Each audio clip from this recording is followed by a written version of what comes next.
Hi, പുതിയ വീഡിയോയിലേക്ക് സ്വാഗതം. ഈ വീഡിയോ ഹൈറിച്ചിനെ കുറിച്ച് തന്നെയാണ്. അപ്പോൾ ഈ വീഡിയോയിലൂടെ പറയാൻ ഉദ്ദേശിക്കുന്നത് പാവപ്പെട്ട നിക്ഷേപകരെ എങ്ങനെയാണ് കമ്പനി ചതിച്ചത് എന്നതിനെ കുറിച്ചാണ്.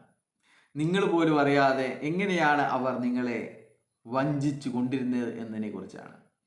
കമ്പനി എങ്ങനെ ലാഭം എന്ന ഓമന പേരിൽ പണം തന്നു എന്ന് നിങ്ങൾ ചോദിച്ചിട്ടുണ്ടോ? വായ കൊണ്ടോ വീഡിയോ കൊണ്ടോ അല്ലെങ്കിൽ ഏതെങ്കിലും ഒരുത്തനെ 5 ലക്ഷം കിട്ടി, ഇവൻ്റെ മകന് 10 ലക്ഷം കിട്ടുന്നുണ്ടോ കത്ത് എന്നൊക്കെ പറഞ്ഞിട്ട് നിങ്ങളെ കാണിച്ചതല്ലാതെ എന്തെങ്കിലും ഒരു രേഖ കാണിച്ചിട്ട്, ഒരു CA കാരൻ ഓഡിറ്റ് ചെയ്ത രേഖ കാണിച്ചിട്ട് നിങ്ങളെ അവർ കൺവിൻസ് ചെയ്യിക്കാൻ ശ്രമിച്ചിട്ടുണ്ടോ?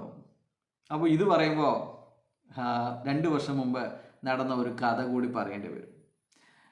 പയ്യന്നൂരുള്ള ബാലാമണി ചേച്ചി ഒരാളെ ഇതേപോലെ ഹൈറിച്ചിൽ ചേർക്കാൻ പോയപ്പോൾ അവർ ഭയങ്കരമായിട്ട് പറഞ്ഞു, എനിക്ക് 2 ലക്ഷം കിട്ടുന്നുണ്ട്, എൻ്റെ മകൾക്ക് 1.5 ലക്ഷം കിട്ടുന്നുണ്ട്, അങ്ങനെയൊക്കെ പറഞ്ഞപ്പോൾ ഇദ്ദേഹം ഒറ്റ വാക്കേ ചോദിച്ചിട്ടു, എന്നാൽ കമ്പനിയുടെ ബാലൻസ് ഷീറ്റ് ഒന്ന് കാണിച്ചു തരാമോ, കഴിഞ്ഞ വർഷത്തെ ബാലൻസ് ഷീറ്റ് ഒന്ന് കാണിച്ചു തരാമോ എന്ന്.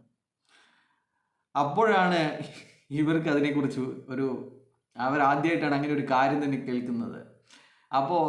അപ്പോൾ തന്നെ ജിനൽ ജോസഫിനെ വിളിച്ചിട്ട് അവർ ചോദിച്ചു, ഇതെന്താ ഒരു സാധനം, ബാലൻസ് ഷീറ്റ് എന്ന് പറഞ്ഞ സാധനം ഉണ്ടോ നമ്മുടെ കമ്പനിക്ക്? നമ്മുടെ കമ്പനിക്ക് പാൻ കാർഡ് ഉണ്ട്, ആധാർ കാർഡ് ഉണ്ട്, പിന്നെ കുറേ കള്ളാസുകളുണ്ട്, പക്ഷേങ്കിൽ ഈ ബാലൻസ് ഷീറ്റ് എന്ന് പറഞ്ഞ സംഭവം ഉണ്ടോ എന്ന് ചോദിച്ചു.